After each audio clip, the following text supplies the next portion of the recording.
Welcome to the noon hour. Soccer's in Session Live, presented by our friends at Kaiser Permanente. Kaiser Permanente for all that is you. Great to see everybody last night out at Tom Robinson Memorial Stadium for our opening playoff matchup of round number 2, where it took a while, but it was North Gwinnett over Mill Creek by the final of 2-1. That's day number 1. So let's get into day number 2. We are officially in a no-dilly, no-dally zone. So for this one, we go to River Ridge and catch up with head coach Phil Thomas and find out what's going on for a team, coach, that has had a bullseye on its back, its front, and pretty much figure out wherever the bullseye can be placed. You've got it. Thanks for coming on for the noon show. Absolutely. Thanks for having me. So when it comes to national rankings, I know that a lot of folks, depending on the poll, will sit there and say that you're top 5, you're number 2, you're number 1, you're this and you're that, number 1 in Georgia, number 2 overall.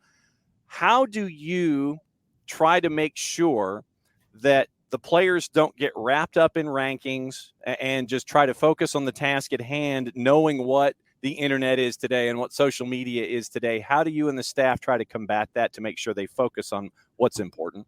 Yeah, so early on in my coaching career, I would try and ignore it and keep it from kids.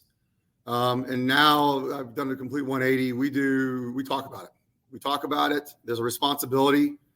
If you're going to be recognized like that you have as a player, I do think it can lead to some nerves, but we got to talk about it, because if we don't talk about it, it can be the elephant in the room. And when we get to a time where it's difficult to deal with things where you are nervous because of the fact that there is that expectation and you haven't talked about it, you're not able to address it when it needs to be addressed. And it actually was something we addressed at halftime of our first round game against BT. 17-1 right now, 6-0. You ran through region. You're the top seed. You beat BT 4-1. And now you have coming up in 2 days' time, a very, very tough Gainesville side that is going to be visiting you at River Ridge. What has film study been like, and what has study hall been like getting ready for this matchup against the team that shut out East Paulding in a 2-3 in the first round? Yes. Gainesville's got some real talent up top. Big striker. Holds the ball well. Their wingers do a good job of combining with him. They're very organized in their back line. That's what film shows us. And they're very disciplined in their 4-5-1 or 4-1-4-1, however you want to approach it.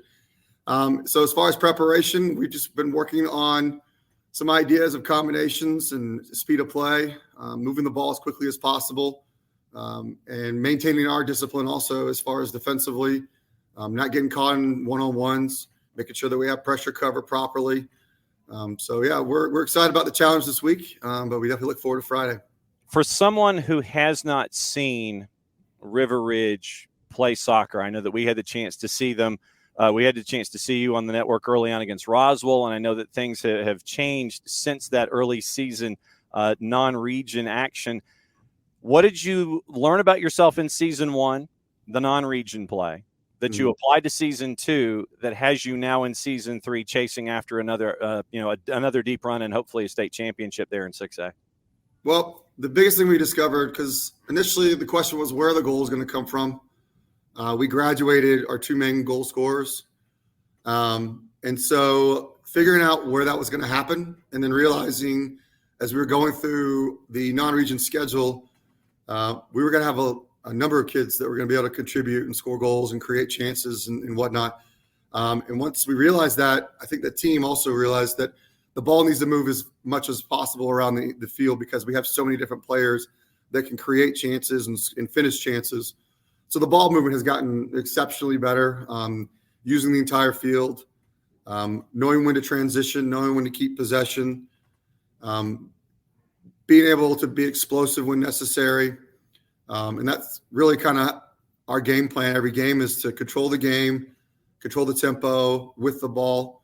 And then when there's moments to be explosive, be explosive. And when there's moments to keep the ball, let's just be disciplined and keep the ball. What have you and your staff learned about yourselves when you were getting these questions answered, hopefully the way that you were looking for here in 2024? Have you learned anything about yourselves as a staff?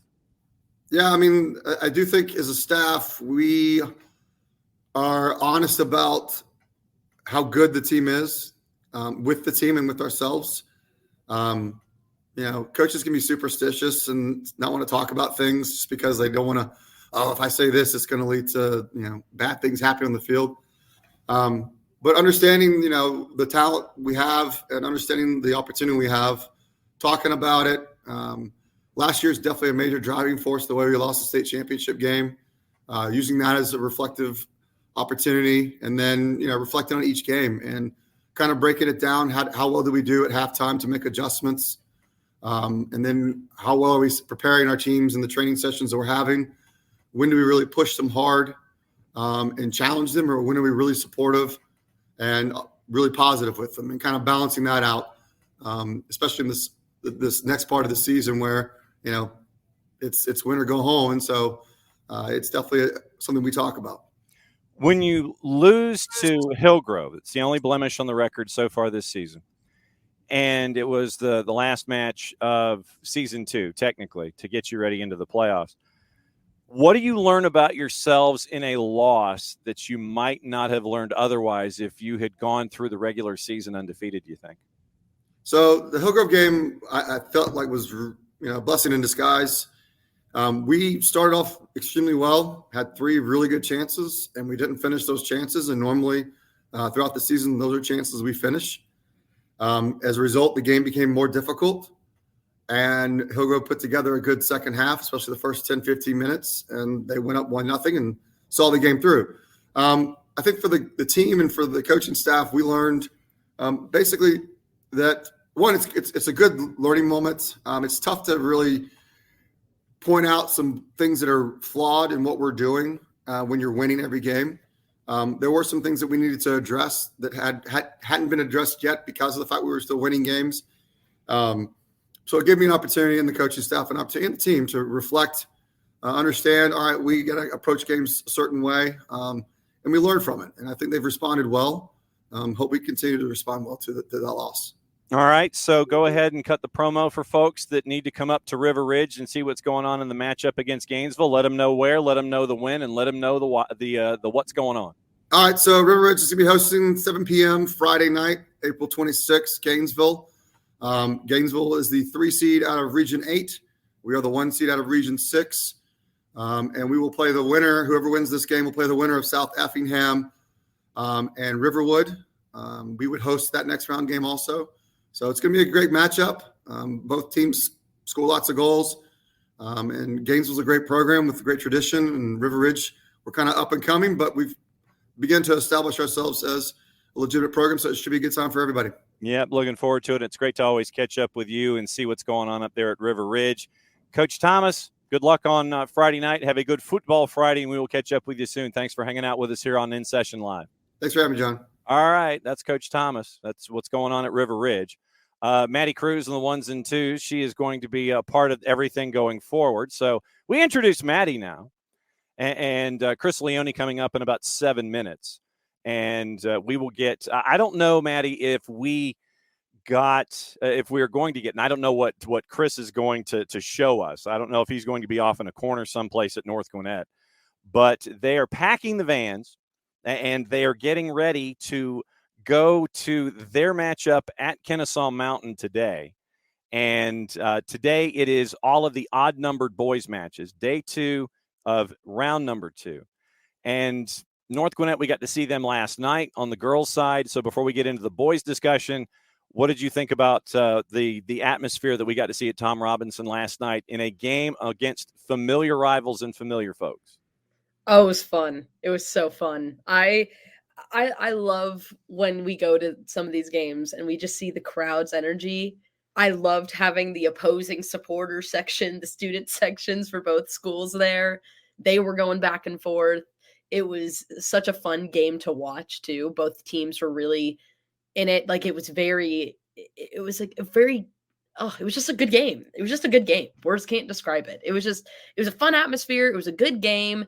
It was everything you wanted out of a playoff atmosphere for the state of Georgia. I think it's great. I loved it. I thought it was so fun. Yep. And so on the boys' side of things, obviously we got to catch up with Ryan Burkhart. And for those that missed the interview that Jason did on Atlanta Soccer Tonight, you can go to 929 The Game and .com because, if you just went to 92.9 The Game at Colony Square and knocked on their door, where's my Ryan Burkhardt interview? They might not know what you're talking about.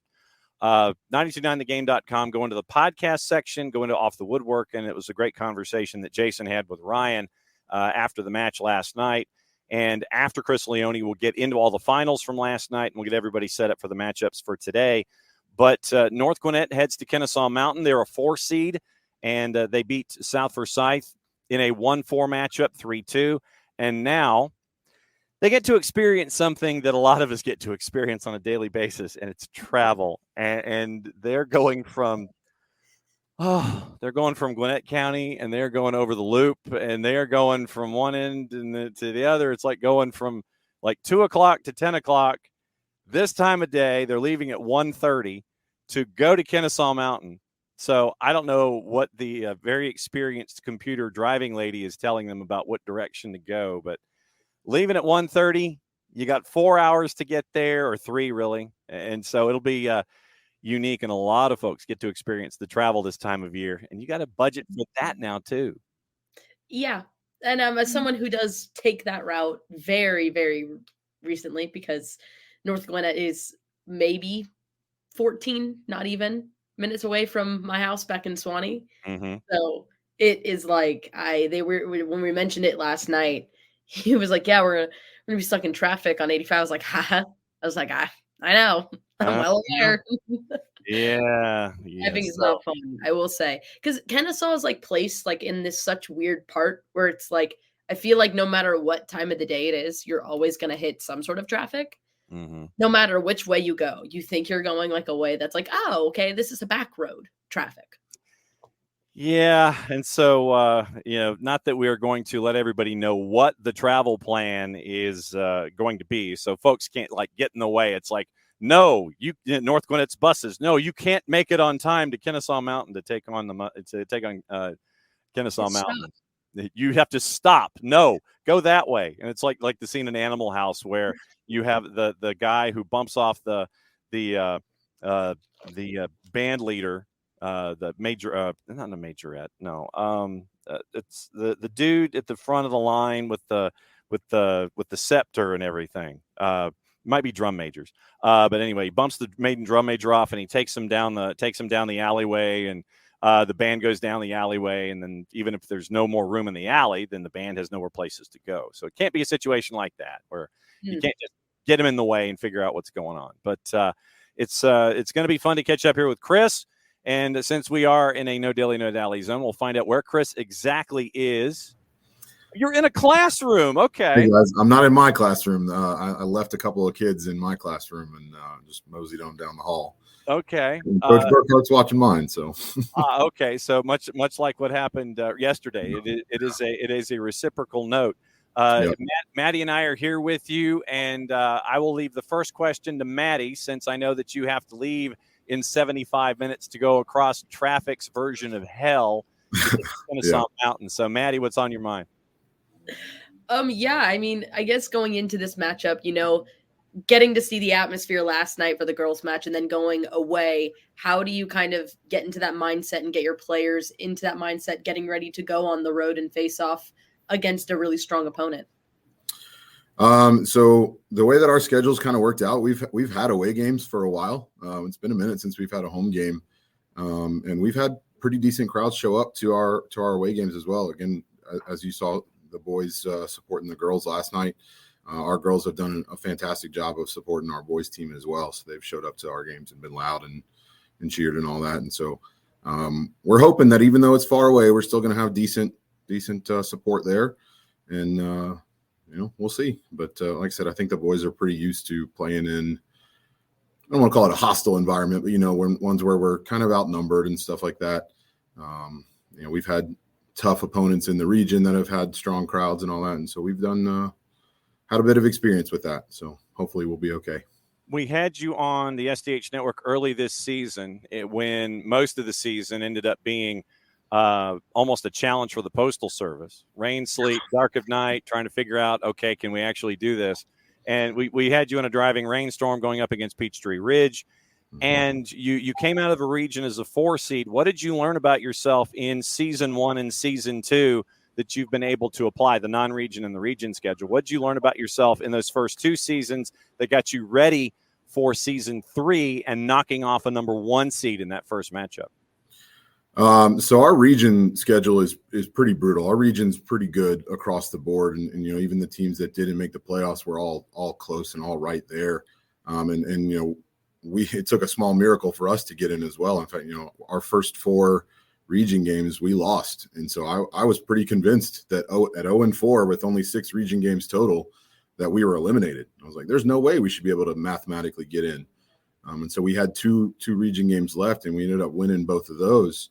And I guess the results in other games just worked out in our favor, and we ended up getting in on a 3-way tiebreaker that came down to 1 goal over the course of the season. So it was really, really close. But we learned that even though, adversities come up against us, like, we're battling for it. We're fighting for everything. And I give a lot of credit to my guys for not quitting or anything like that. It would have been really easy to quit because, like I said, we thought we were done. And so just having that mentality that we can come back from anything, and, it doesn't matter who we're playing. I've found a lot of that. And almost all of our games, we've only had 3 games that were not decided by a goal or less. So they've all been nail biters. They've all raised my blood pressure more than they should have. And we've gone up and then been scored on. We've gone down a couple goals and then come back to win. So it just shows us that we can fight through anything. And I've really been proud of the guys for that mentality, that attitude. Maddie, go for it. You mentioned nail biter games. Kennesaw Mountain also was a nail biter game as well. They won their match 3-2, just like you guys, to beat that matchup going into this one. Are you anticipating kind of the same thing? Have you gotten the chance to really look at that game and see what they did and how you guys are going to implement that in the next? Yeah, I do anticipate that the game's going to be close. I know they're going to be a good team. I didn't get a chance to watch that particular game, but I heard from some people who were there scouting for me and all that. And again, I anticipate it being a very close game, a very tight game where 2 teams are going to go out and try and play good soccer. It's not going to be a lot of kick and chase. It's not going to be a lot of just physical battle or anything like that. Like, we're both going to go out and try and play, possess the ball and move it. And so hopefully, it turns into a good game. There's the bell. Sorry. I will filibuster with the question for the changing of the class periods. That's the beautiful thing about doing a show during the noon hour, is that you end up with classes that are moving from one part of the campus to the other. It's actually, it's almost like a running bit on the show. How many bells do we end up with during the show when we do it? I don't think I've heard a bell since like high school. That was so weird for me. I heard it and I got like a wave of deja vu. Almost got up and walked out. And I was like, oh, I gotta go. I was like, time to switch classes. Yeah, Maddie's done. She's got to go to her next class. When it comes to the postseason, how much of it is, all right, we might add things that we didn't do in the regular season? How much training ground stuff do you add in a postseason, or do you pretty much just sit there and say, look, we got here this particular way, even though we may see something on film of an opponent, we're just going to go with what we know? Or do you sit there and add things on the training ground because of things that you see when it comes from opponent to opponent, especially in the postseason? I think there's a little bit of both. To a point, we don't want to really change what's gotten us here and that we've been successful with over the past couple weeks. But we do want to try and recognize what the other team has done well and, tweak our game plan a little bit from team to team. And that may just mean, the positioning of a couple guys shifts a few yards, something like that. Nothing big, but just, something like that, where just a small little tweak, or we notice a particular set piece or something that they run or something like that, or we match up different guys with different players based on their aerial ability or something, something like that. Just small little changes. We're definitely not changing the entire way that we play or anything like that. I'm not asking guys to go out there and do anything all that different. Really, at this point in the season, it's kind of maintenance. We're trying to make sure that people stay healthy. We're not trying to put too much stress on legs or anything like that. So our training throughout the week is pretty light and almost more of a Coach Burkhardt actually used this term earlier this morning when we were talking about it, almost more of a theoretical kind of a practice where we're just going over, ideas and things like that, as opposed to really working hard on things like that. All right, Maddie, go for it. This is more as someone who knows the area very well. Do you have your phone on you that's currently tracking the time for traffic and how things are going? I don't, but when we looked at the map earlier, it said, anywhere from an hour and 10 minutes to 2 hours and 40 minutes. Oh, the average travel time. So wow, that's why we're trying to leave here in about an hour, and we're going to try and get over to that area and hang out there for a little bit, get off the bus and stretch the legs, as opposed to sitting on the parking lot of 285. So, because what that does is that adds an extra dynamic to your approach. It's like you have to account for the opponent and the other opponents on four wheels that could prevent you from getting someplace from an hour and 20 minutes to 2 hours and 40. I mean, you said that 2 hour plus number. I was stunned, but I wasn't necessarily surprised. Right. I mean, it seems like, the last thing you want is to be stuck on a van. You don't want to be stuck on a bus. You don't want to sit there and have players just sitting there getting numb to the process and having, locking up. I got to take a tour too. Somebody's coming in this classroom. There you go. Just like yesterday. Sorry, guys. Absolutely. That is fantastic. So this is Chris Leone walking inside the campus of North Gwinnett. This must be a thing with North Gwinnett coaches. It's where they end up going all around campus. Give us a tour. What do you got? Just running into kids. Here's Kendall Barley. There's Kendall Barley Hi. last night. Nicely done. She had a good game last night. Yep, she did. Absolutely, she did. And so Chris just ducks into another classroom. This is fantastic. Yeah. But I mean, it's something. How long did it take for you and the staff there to sit there and go, we've got to account for this too and add this into game planning and all this kind of stuff instead of, thinking that, okay, it's going to take us however long it's going to take us. We'll hop off the bus, we'll run out there, and then we'll do it. How long did it take you as a coach to sit there and game plan for all of the other intangibles like traffic and insert that into the game day idea? It didn't take all that long to think about it.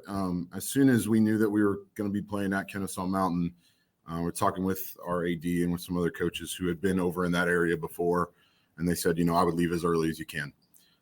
Try and get out again, get them over there and stretch the legs and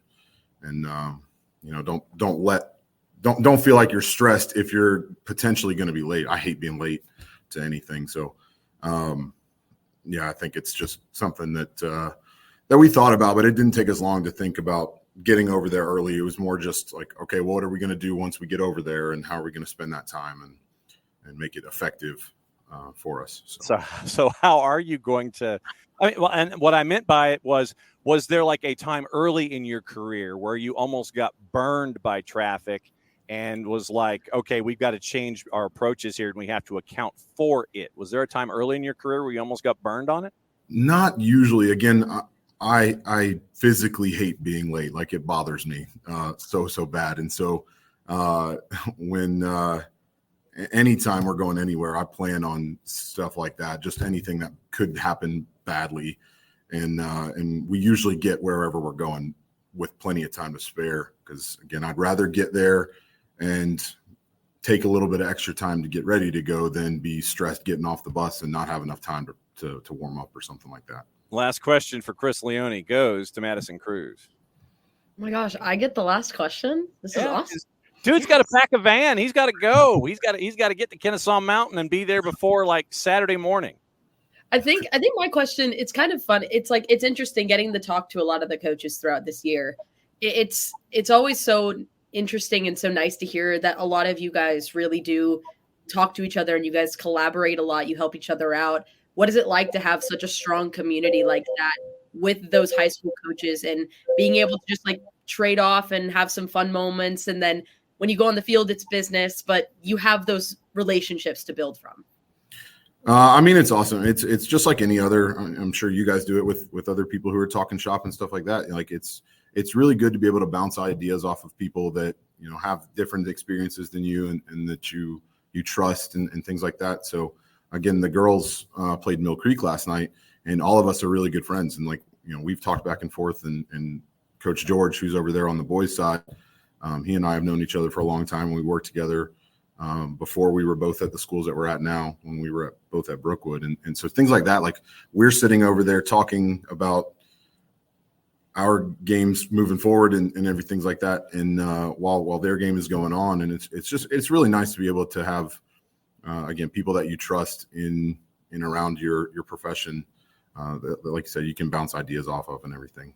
So raised in Gwinnett, played in Gwinnett in the county, in the high school system there, coaching in Gwinnett. Chris Leone, the head coach at North Gwinnett.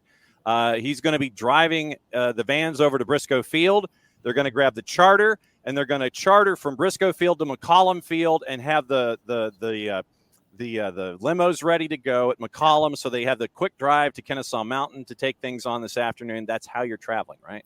Something like that. Yeah. No, I think just the big yellow school bus and hopefully there's air conditioning. Yes, yellow hounds from North Gwinnett to Kennesaw Mountain. Chris, may everything get there in one piece. Have a great match today against Kennesaw Mountain. We'll catch up with you soon, my friend. Thanks for everything. Last night rolling out the red carpet for us for our SDH match of the week on the girls' side. Good luck on the boys' side this afternoon. Thank you very much. I appreciate y'all having me and all the coverage that we've had. It's been fantastic. So thanks. Really, so there goes Chris. He's going to go get lunch and go pack a van. And so what they're going to do, they're going to hop in the limos. Or the vans, and they're going to go to Briscoe Field. They're going to get a charter. They're going to get a chartered plane, and they're going to fly like 7 minutes to McCollum Field over there in Kennesaw, right near Kennesaw Mountain's campus. It's like Kennesaw Mountain and Harrison. They're right there, right next to McCollum on 41. So that's how they're getting there. No, it's going to take them a while. So that's why they're leaving at 1:30, and that's where we are. All right, time to go through the brackets and what happened yesterday.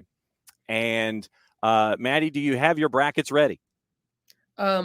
I have a tab open with a bracket. Okay, so pull up as we go. Yes, so we're going to go with the finals on the girls' side, and we're going to start with all the finals yesterday. We do have some carryover with matches today because of teams that had boys and girls getting home dates, and so there was some stuff that was postponed, as Maddie let us all know on the post-game show. So since we were at 7A last night on the girls' side, what happened in 7A girls last night that folks need to know about? Oh goodness, I didn't know I didn't know I was jumping straight into it. Oh goodness, I'm scouting. You're jumping straight into it. So it's let's do Division 1 first. All right, so you're going to go single. You're going to build up and go A, 3, 5, and 7. That's what you're going to do? Yeah, that's what we're going to do. All right, so go Class A girls. What happened last night? All right, Class A girls, Division 1. Mm-hmm. We have E. Lawrence, who beat Irwin County 4-0 at home. Then we have Social Circle beating Whitfield Academy 4-3. They will be moving on, so it'll be E. Lawrence versus Social Circle. Social Circle will host E. Lawrence. That will be in that like top left quadrant of the bracket. Yep. Left would be here. Yep, upper left. Upper left to me, it's right to you. So yes. That's what it is to you. That's what it is to me. So absolutely, think in a mirror.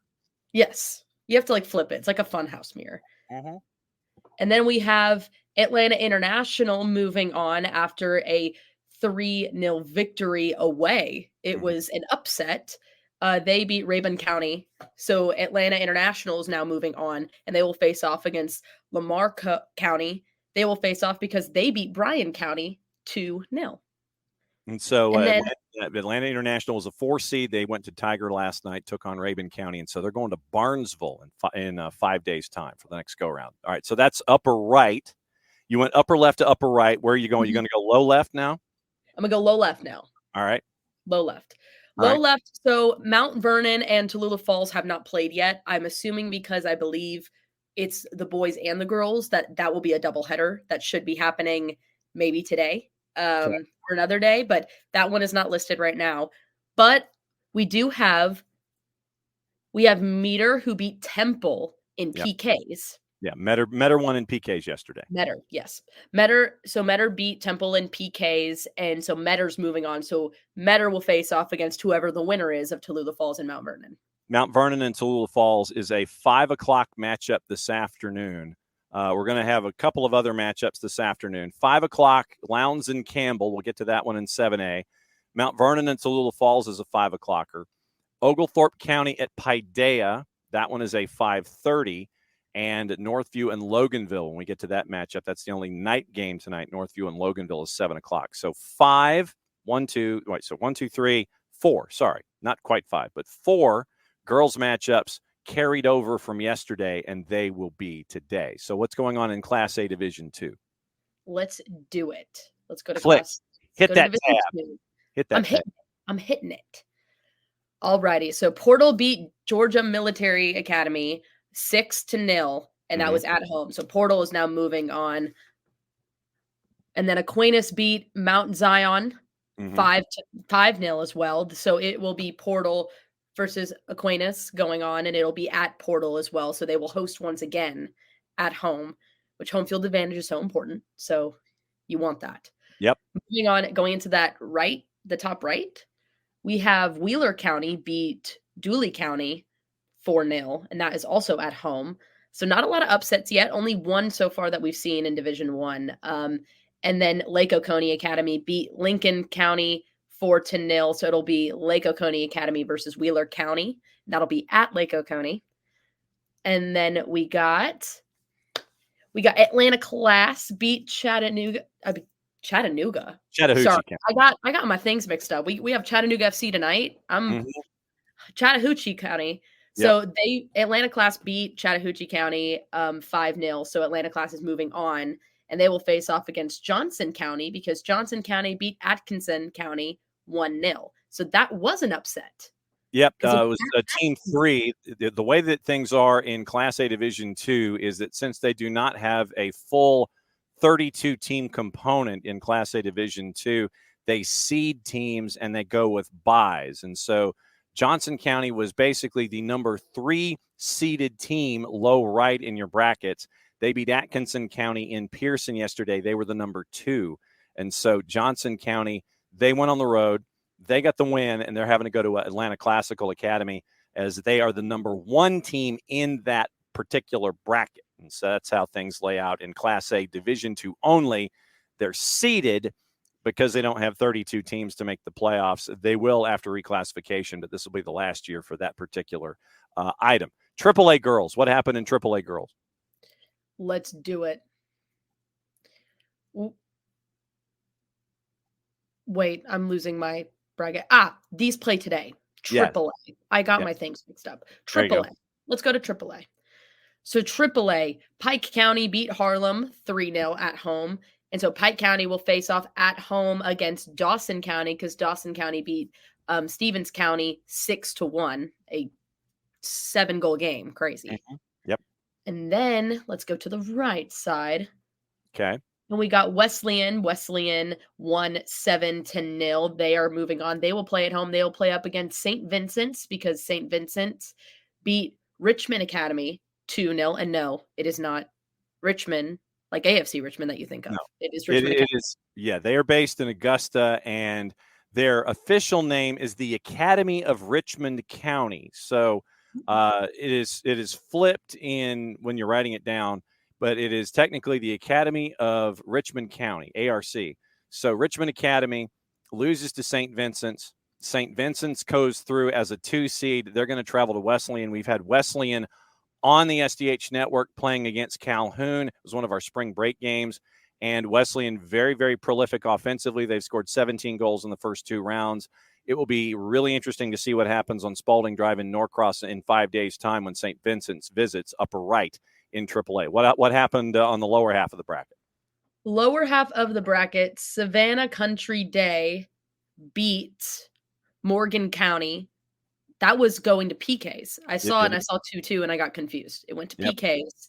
So Savannah Country Day, they will be moving on into the quarterfinals, and they will be facing off against Oconee County because they beat Lumpkin County 4-0. Now, only one part of that other the right bottom side is filled out because I believe Columbus is playing Mary Persons today. So that matchup, we will know that after today is done. But it was Bremen. Bremen beat Monroe area 5-1. And so that will be the matchup there. Yeah, Bremen goes through as a top seed. So if Columbus beats Mary Persons, Columbus is a 1. So Bremen would travel to Columbus. The way that the tiebreaker is in the quarterfinals and the semifinals, it's posted on the GHSA's website at ghsa.net. You have the executive director, Dr. Robin Hines, flipping a coin, and he lets you know for the quarters and the semis, it's the bottom part of the bracket. So bottom was where you're going to be traveling to. So if Columbus beats Mary Persons, then Bremen travels to Columbus. If Mary Persons as the 2 seed wins that one, Mary Persons would travel to Bremen, and that would set things up low right in AAA. So what happened in 5A on the girls' side? Let's go 5A. Let's look. All right. So it was Tucker and Northside. And so Northside beat Tucker 4-1. That was another upset. Northside came in and beat Tucker at home. Crazy.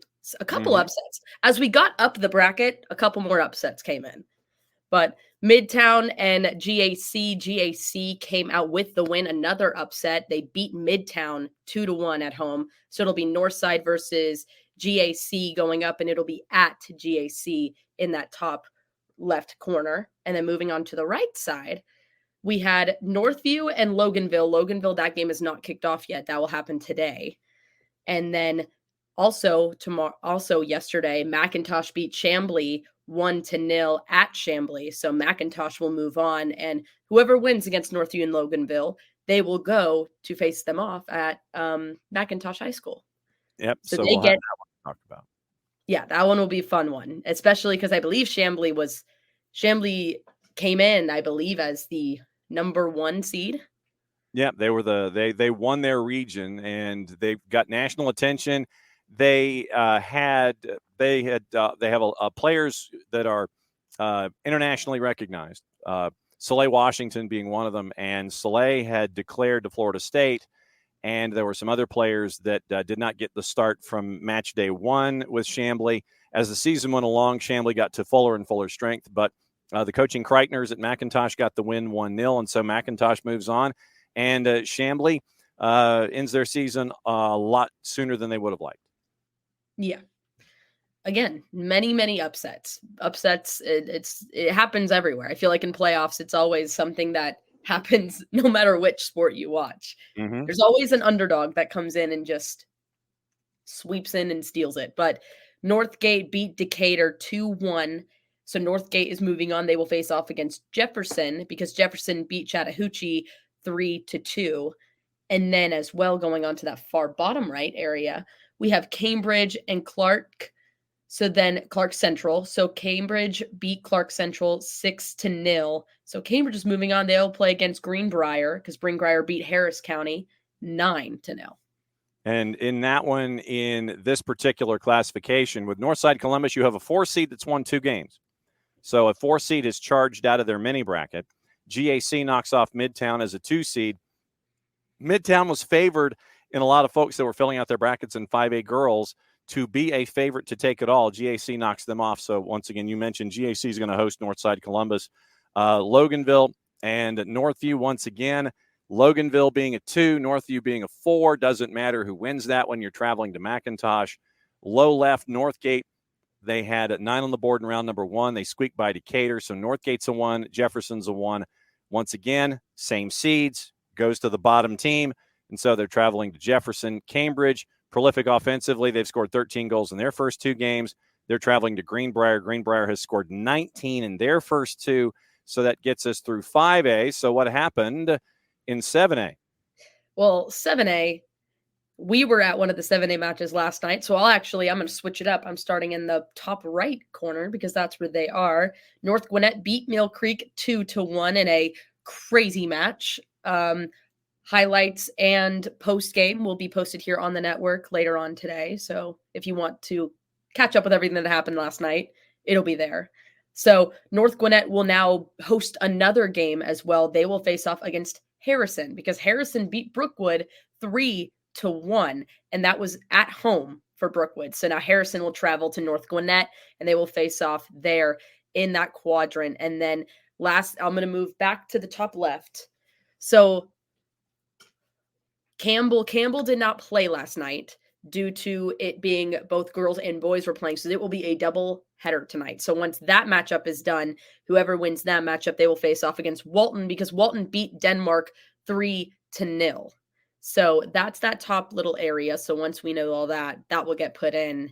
Moving on to the bottom left, we have Hillgrove beat Camden County 5-0.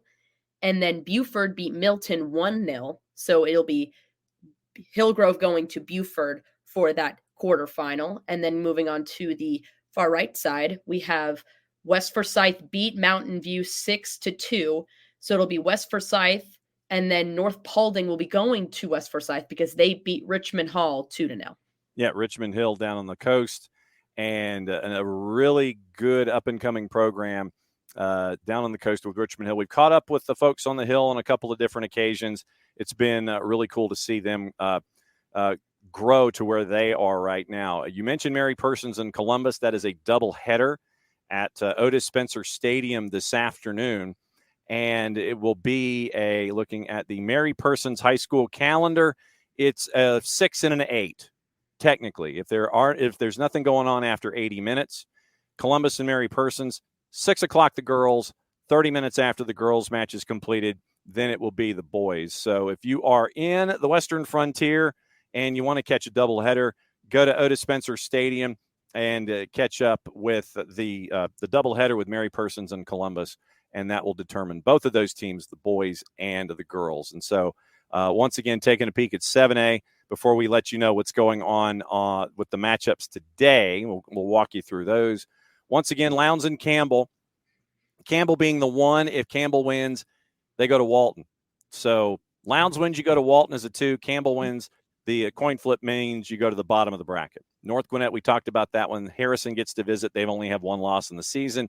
Ryan Burkhart and the Bulldogs know they're going to have their hands full in 5 days' time. Hillgrove at Buford. Buford continues to work their way through the left-hand side of the bracket. Hillgrove saw them in the first round have no problem with Pebblebrook in a rain-lengthened match. Sorry, a thunder and lightning lengthened match. And so Hillgrove they've got 15 goals on the board in their first 2 games. They're going to travel to Buford, and then West Forsyth hosting North Paulding, and West Forsyth as the 1 seed, North Paulding going on the road all the way down to the coast. So that sets us up for today, and we'll go to the boys' side of things and let everybody know what's going on. So we will close off our girls bracket and go to the boys brackets and find out what's going on as Maddie walks us through the brackets today. And I guess we're going to start in Class A D1 boys and go up.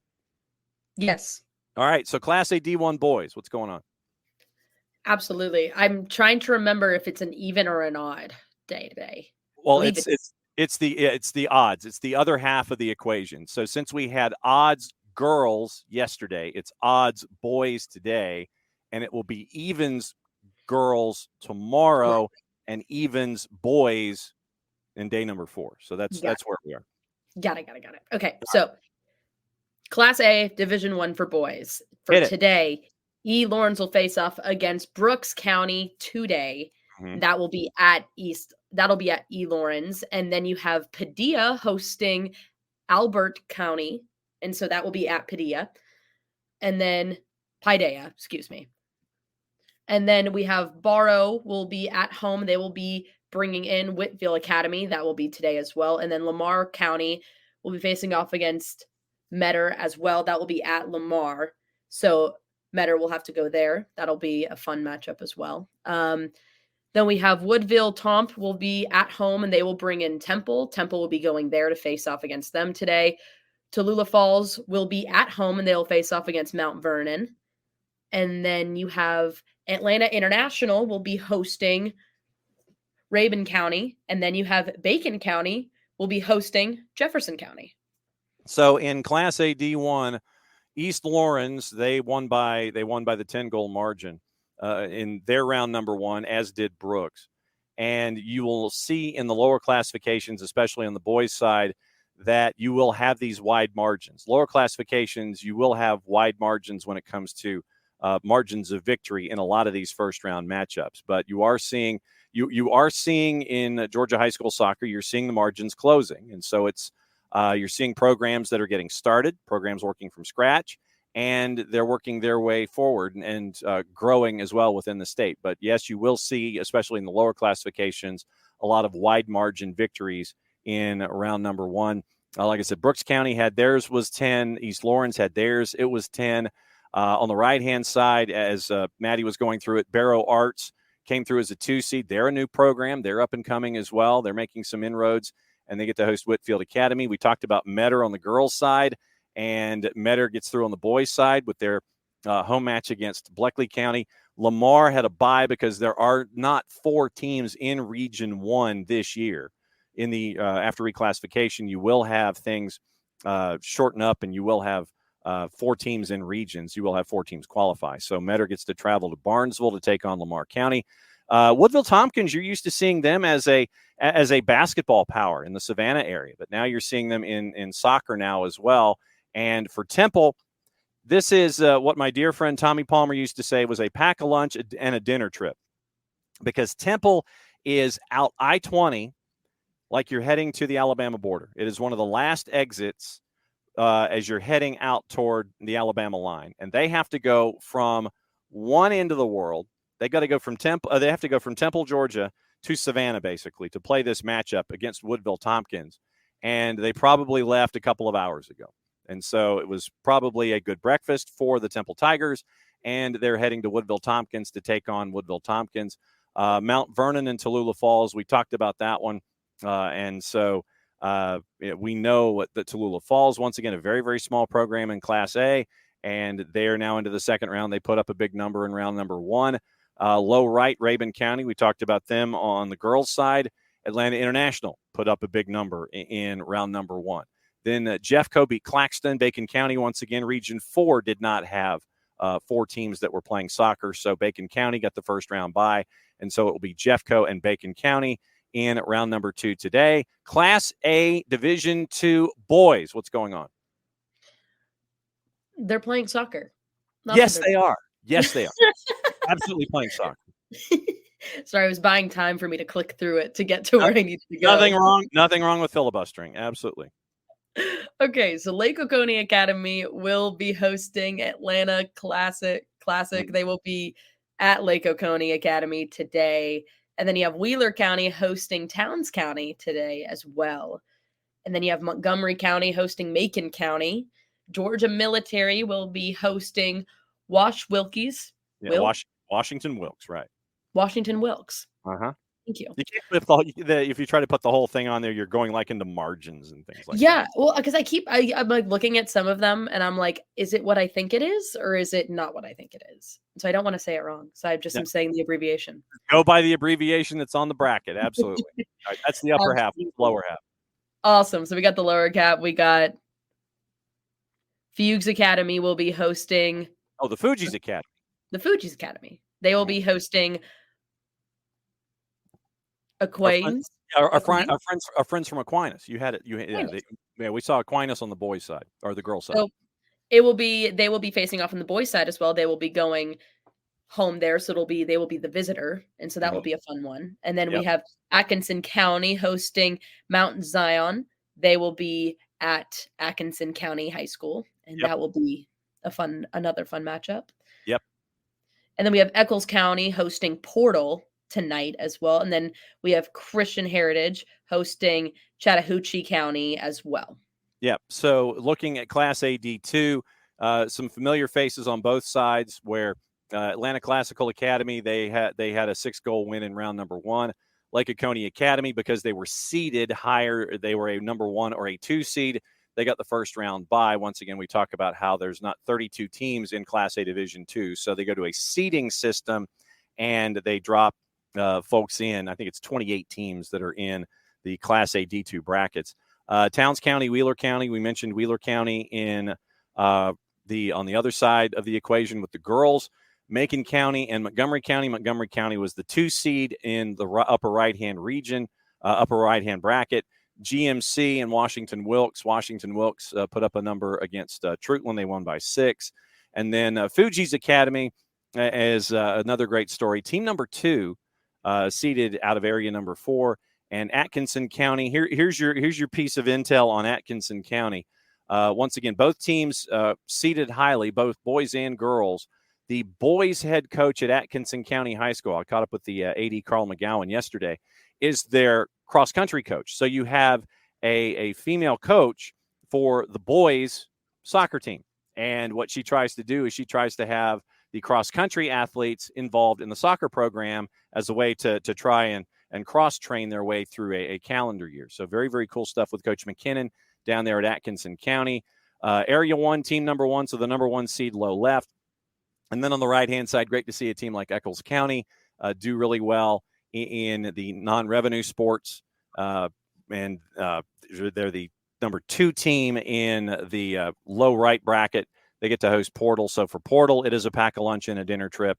And you mentioned Chatco and Christian Heritage. So you're going from Casita to Dalton. And that is, once again, yet another pack-a-lunch and a dinner and possibly a midnight snack trip. So it'll be a long day for folks in Class A D2. What's going on in AAA? Alrighty, in AAA, Pike County will be hosting Thomasville, and Sandy Creek will be hosting Brenman. And then Wesleyan will be hosting Oconee County. Morgan County will be hosting Peach County.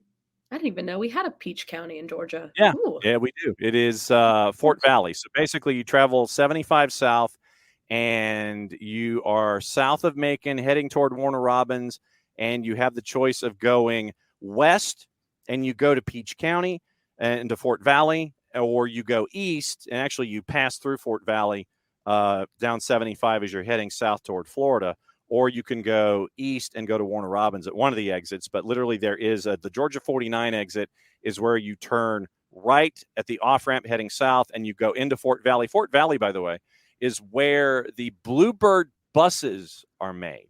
All the Bluebird buses, they have a Bluebird bus factory in Fort Valley. It's one of the things that Fort Valley is known for, other than the peaches and the Lane Orchard. But yeah, they construct the Bluebird buses. All those yellow hounds that you see driving kids around, they're Bluebird buses. They're made in Fort Valley, Georgia. Nice. But moving on, the more you know graphic, I guess. Right now. a little quick fact. Yes. You learn something new every day. Mm-hmm. Moving into the bottom half, we have Savannah Country Day hosting Richmond Academy. I believe another matchup like that we've seen. And then Hebron Christian will be hosting Dawson County as well. And then we have Kalula Christian hosting Monroe area.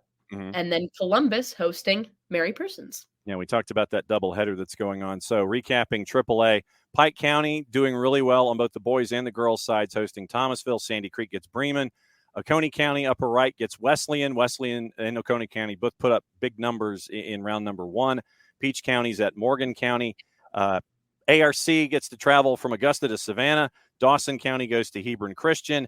And Monroe area to Coahulla Creek. So it's basically going from halfway between Atlanta and Athens out 78, having to go all the way to Dalton. So they probably have left, and they're on their way to Coahulla Creek, the Monroe area Purple Hurricanes, and Mary Persons and Columbus. We talked about that doubleheader. So 5A, what's going on? 5A, let's scout. Yes. If my thing would load. There we go. It worked now. I love my MacBook, but sometimes it doesn't do what I want it to do. It does not behave. It does not behave. All righty. So in 5A, we got Eagles Landing hosting Chamblee tonight. Jason's keeping an eye on. Absolutely. And then we have Midtown hosting Centennial. And then moving on to the right side, we have Cass hosting Chapel Hill, and then Tucker hosting Northgate. You have Clark Central hosting Dalton, McIntosh hosting Cross Keys. You have Harris County hosting Decatur, and you have Chattahoochee hosting Heritage.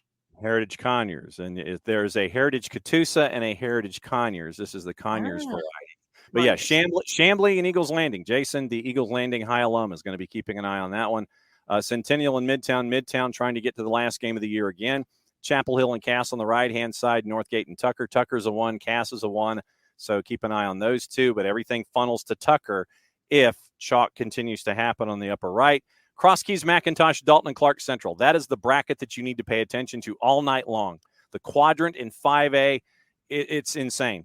McIntosh, 6 on the board in round number 1. Cross Keys, we got to see them this season on the SDH Game of the Week. Dalton and Clark Central, 4 heavyweights, 1 quadrant, insane. Keep an eye on that one. And then low right, Chattahoochee is the 1 seed. Had 4 on the board, and their win over Woodland Cartersville. Heritage Conyers, 1 on the road, 1 is a 3 seed. Harris County, 1 is a 3 seed at Warner Robins, and then Decatur beat Greenbrier. So that's what you have in 5A. The last bracket to look at, 7A boys. What do we know? 7A boys. Let's look. Let's do it. Listen. This is my alma mater. We got Campbell hosting South Gwinnett, Walton hosting Lambert. Mm-hmm. Hook 'em horns. There you go. That's what I figured. We have Discovery hosting Osborne. Uh-huh. Grayson hosting Coweta. East Coweta. Yep. Yes. And then we have Archer hosting Carrollton. Collins Hill hosting Milton. That will be actually a good one. Yep. That one I'll have to keep an eye on for because that one will be a good one. Then obviously we have Kennesaw Mountain hosting North Gwinnett. And then Pebblebrook will be going to Colquitt County. Yep. Yeah, the Colquitt County heading down to Moultrie and the Hog Pen. So 7A, South Gwinnett and Campbell. South Gwinnett posted a big number at Richmond Hill in round number 1. Lambert and Walton. I know that Maddie's paying attention to that one. Upper right, Discovery as the 1 seed. Everything is funneling to them. So Osborne has to go on the road. Grayson is the 1 seed. Everything is funneling to them for the next round because, once again, remember, your brackets go to the lower seed if everything is tied. Low left, Carrollton won in an 8-round shootout as a 4 seed over Hillgrove. And Carrollton wins at 8-7 in the PKs after regulation finished at 2. They go to Archer as a 4 seed. Milton takes on Collins Hill. Collins Hill got a shutout of North Cobb in round number 1. Kennesaw Mountain, North Gwinnett. We had Chris Leone on the show in hour number 1. Pebblebrook and Colquitt County.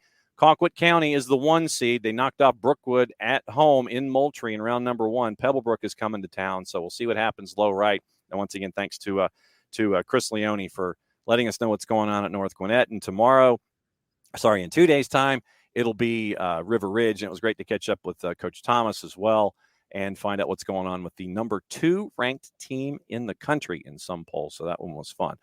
Final thoughts before we get out of here for another round of Soccer's in Session as we get ready for Atlanta United 2 and Chattanooga FC. Oh, gosh. So much soccer is happening. Oh, so much soccer is happening. I look at my phone and I look at the calendar and it's literally every hour of every day. It's soccer, this league, that league. Keep it going. There's the calendar. There it is. Mm-hmm. I have to fill out mine. Every time I look at it, it's from last week and I haven't filled her out yet. So I have to do that today. But good fun stuff. I'm excited. I love playoffs. I think getting to be a part of my first Georgia playoffs for soccer, it's been a lot of fun so far, and I'm excited to see where all this goes. No doubt about it. That's another go-round of Soccer's in Session Live presented by our friends at Kaiser Permanente. Kaiser Permanente for all that is you. We're going to track down coaches. That is our vow and promise that we will have coaches in the noon hour, get you through your brackets, get you through all your stuff. But yeah, round 2, day 2, that is where we are. We will once again tomorrow be in Perry. Jason will be in Perry for Trinity Christian. And for Perry, that is a 6 o'clock kick. So he'll be on the air a little before 6 o'clock here on the SDH network. That's Madison Cruz. That's Madison Cruz. See, I have to think about this this way. So that's Maddie. I'm John. Thanks for hanging out with us for another round of Soccer's in Session Live presented by Kaiser Permanente. See you tonight from Kennesaw for MLS Next Pro here on the SDH network. Mucho Platiel, play it safe. It's the end of the show. And if I hit the right button, that means I get to do this and close us out. So that way we can get some lunch. We're out of here.